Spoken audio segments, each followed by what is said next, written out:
നമസ്കാരം. മോട്ടിവേഷൻ തന്ന് നിങ്ങളെ നെഗറ്റീവ് ആക്കുന്ന ഈവൾ സ്പിരിറ്റുകളുടെ ചില ഗെയിമുകളെ പറ്റിയിട്ടാണ് നിങ്ങളടുത്ത് പറയാൻ വേണ്ടി പോകുന്നത്. ഗെയിം എന്ന് പറഞ്ഞാൽ സ്ട്രാറ്റജി എന്ന് പറഞ്ഞാൽ ബുദ്ധിപരമായ ചില നീക്കങ്ങൾ. എന്നെ ഒരു പയ്യൻ വിളിച്ചിട്ട് എൻ്റെ അടുത്ത് പറയുന്നത്, ഭയങ്കര സങ്കടപ്പെടാം ചേട്ടാ, ഞാൻ ഭയങ്കര ബുദ്ധിമുട്ടിലാണ്, ദുഃഖത്തിലാണ്, എനിക്ക് ആരുമില്ല, എനിക്ക് ആരും ഞാൻ പറയുന്നത് മനസ്സിലാവുന്നില്ല, കേൾക്കുന്നില്ല, ഞാൻ എന്ത് ചെയ്യും, എനിക്കൊരു സമാധാനമില്ല, എന്ത് ചെയ്യണമെന്ന് അറിയാൻ പാടില്ല. ശരി, ഞാൻ വിളിച്ചു.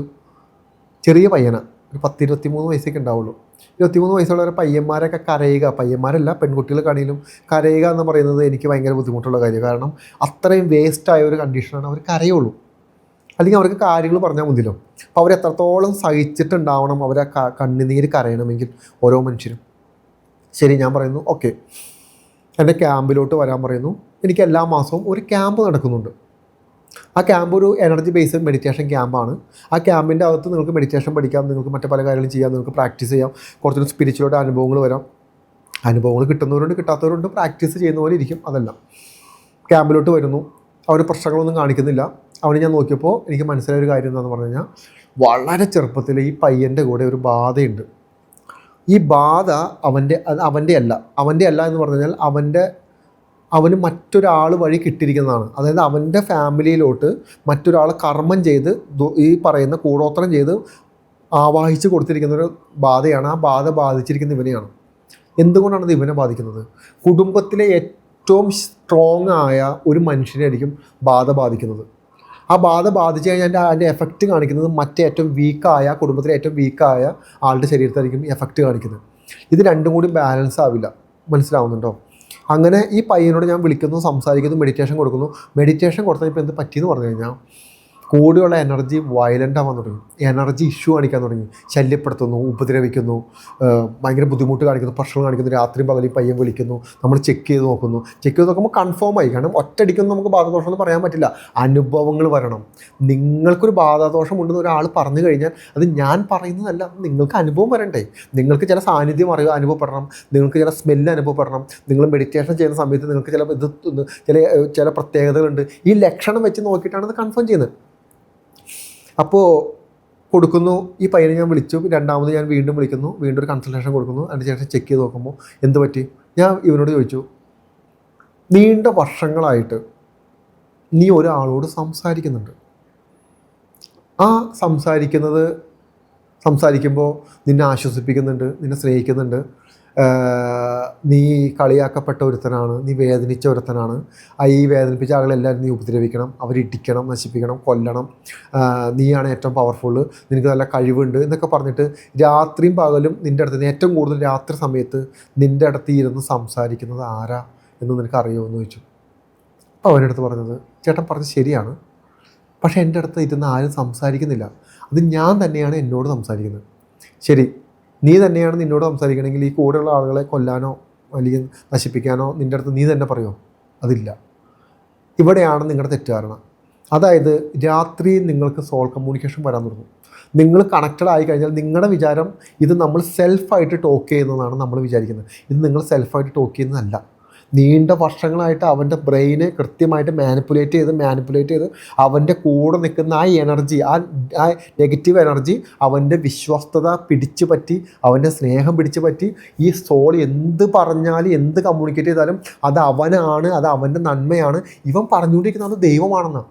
എൻ്റെ അടുത്ത് ദൈവം പറയുന്നു, ഞാൻ പ്രാർത്ഥിക്കുമ്പോൾ എൻ്റെ അടുത്ത് ദൈവം പറയുന്നു, ഞാൻ അമ്പലത്തിൽ പോകുമ്പോൾ എൻ്റെ അടുത്ത് ദൈവം പറയുന്നു, ഞാൻ വെറുതെ ഇരിക്കുമ്പോൾ എൻ്റെ അടുത്ത് ദൈവം പറയുന്നു. ഈ നെഗറ്റീവായ സോള് ഇവനെ ഉപദ്രവിക്കുക മാത്രമല്ല ചെയ്യുന്നത്. അവിടെയാണ് പ്രശ്നം. ഇവനെ സഹായിക്കുന്നതും കൂടിയുണ്ട്. അതായത് ഇവൻ്റെ അടുത്ത് ചില കാര്യങ്ങൾ പറയാം, അവിടെ ഇന്ന കാര്യങ്ങൾ പ്രശ്നമാണ്, നീ ഇന്ന രീതിയിൽ അത് ഉപയോഗിച്ചാൽ നിനക്കിപ്പം വിജയം വരും. ഇവൻ ആ രീതിയിൽ ഉപയോഗിക്കാൻ വിജയം വരും. നോക്കിയേ, 100 കാര്യങ്ങളിൽ ഒരു 20 കാര്യങ്ങൾ അവന് ഏറ്റവും ഗുണകരമായി ചെയ്തു കൊടുക്കുകയും ബാക്കി 80% കാര്യങ്ങളും അവന് റോങ് ആയ സജഷൻ കൊടുക്കുകയും ചെയ്യുന്നു. നമുക്ക് എല്ലാവർക്കും ഇത്തരത്തിലുള്ള സെൽഫ് ടോക്കിംഗ് ഉണ്ട്, വളരെ കറക്റ്റാണ്. ഞാൻ അതിനെ പറ്റിയിട്ടല്ല പറയുന്നത്. അത് നമ്മൾ അങ്ങനെ സെൽഫ് ടോക്ക് ചെയ്യുന്നു, നമ്മൾ കാര്യങ്ങളെ പറ്റി ചിന്തിക്കുന്നു, സംസാരിക്കുന്നു, നമ്മൾ കളയുന്നു. ഇതല്ല. നീണ്ട വർഷം എല്ലാവരെയും കൊല്ലണം, ചതിക്കണം, പറ്റിക്കണം, ഉപദ്രവിക്കണം തുടങ്ങിയിട്ടുള്ള നെഗറ്റീവായിട്ടുള്ള സജഷൻ ഇതിന് ശേഷം, അപ്പോൾ ഇതും അവിടെ വരെ നിൽക്കട്ടെ, ഇത് നമുക്ക് വേണമെങ്കിൽ സൈക്കോളജിക്കൽ ഇഷ്യൂ എന്ന് വിചാരിക്കാം. പക്ഷേ നമ്മുടെ പ്രോസസ്സ് തുടങ്ങി കഴിയുമ്പോൾ എന്ത് സംഭവിച്ചു?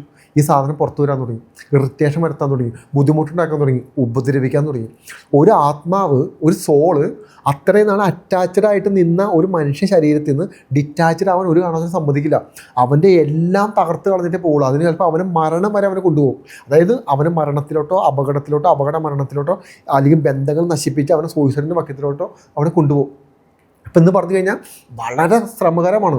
ഈ സാധനത്തെ വലിച്ചെടുത്ത് കളയണമെങ്കിൽ ഞാൻ വിചാരിച്ചാൽ പോരാ, എൻ്റെ ഒപ്പം തന്നെ ആ പയ്യനും കൂടി വിചാരിച്ച് കുറച്ച് നാളുകൾ കഴിഞ്ഞപ്പോൾ അവൻ ഓക്കെ ആവാൻ തുടങ്ങി. എന്ന് പറഞ്ഞു കഴിഞ്ഞാൽ ഇത് ഫ്രീക്വൻസിയാണ്.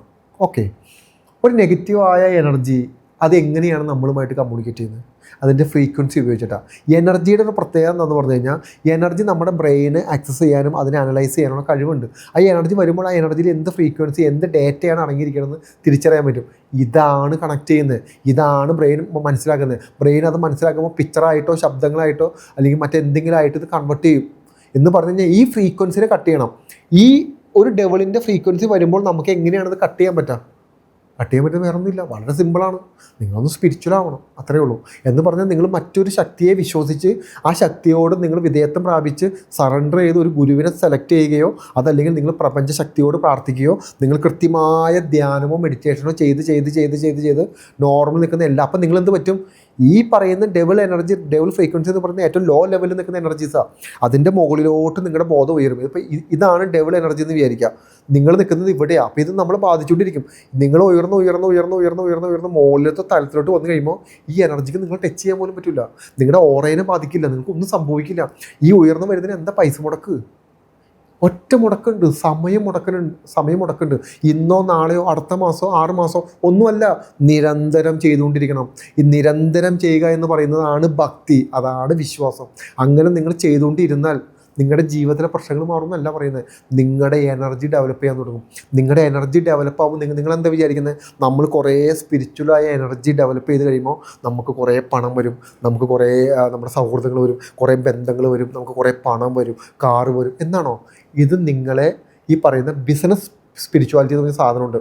എന്താണെന്ന് പറയുന്നത് ബിസിനസ് സ്പിരിച്വാലിറ്റി എന്താണെന്ന് പറഞ്ഞു കഴിഞ്ഞാൽ നമ്മൾ ഇന്ന് കാണുന്ന മതപരമായ കാര്യങ്ങളുണ്ടല്ലോ, ഈ മതപരമായ കാര്യങ്ങളിലാണ് ഇതെല്ലാം പറഞ്ഞ് പഠിപ്പിച്ച് വെച്ചിരിക്കുന്നത്. നിങ്ങൾ പ്രാർത്ഥിച്ചോട് നിങ്ങൾക്ക് അബണ്ടൻസ് കിട്ടുന്നു, ഒരിക്കലും കിട്ടില്ല. കാരണം അബണ്ടൻസ് എന്ന് പറയുന്ന ഒന്നും ഈശ്വരനെ സംബന്ധിച്ചിട്ട് ഒരു കാര്യമില്ല. ഈശ്വരൻ നമ്മുടെ കൂടെ ഉണ്ടാവുക എന്ന് പറയുന്നതാണ് ഏറ്റവും വലിയ അബണ്ടൻസ്. അത് കൂടെ ഉണ്ടായാൽ മാത്രം മതി. അതല്ലാതെ നമ്മൾ പണിയെടുക്കുക, 10 രൂപ ഉണ്ടെങ്കിൽ 10 രൂപ ഇല്ലെങ്കിൽ ആ 10 രൂപയുടെ കഞ്ഞി കുടിച്ച് ജീവിച്ചാൽ മതി. ആ കഞ്ഞി കുടിക്കുമ്പോഴും നമ്മൾ ആനന്ദത്തിലായിരിക്കും. കഞ്ഞി കുടിച്ചില്ലെങ്കിൽ നമ്മൾ ആനന്ദത്തിലായിരിക്കും. നമ്മളെ ആളുകൾ സ്നേഹിച്ചാലും സ്നേഹിച്ചില്ലെങ്കിൽ നമ്മൾ ആനന്ദത്തിലായിരിക്കും. ഈ ആനന്ദത്തിലാവുക എന്ന് പറയുന്നതാണ് സ്പിരിച്വാലിറ്റി. കാരണം എന്താ? ആനന്ദത്തിലായില്ലെങ്കിൽ ഡിപ്രഷൻ വരും, സ്ട്രെസ്സ് വരും, ആങ്സൈറ്റി വരും, സൂയിസൈഡ് ടെൻഡൻസി വരും, സൂയിസൈഡ് ഐഡിയേഷൻ വരും, തുടങ്ങിയിട്ട് ഒരുപാട് ഇഷ്യൂസ് നമുക്ക് സംഭവിക്കാൻ തുടങ്ങും. ഈ ഇഷ്യൂസ് ഉണ്ടാവാതിരിക്കാൻ വേണ്ടിയിട്ടാണ് നിങ്ങളോട് ഡെയിലി പ്രാക്ടീസ് ചെയ്ത് മെഡിറ്റേഷൻ എടുക്കാൻ പറയുന്നത്. മനസ്സിലാവുന്നുണ്ടോ?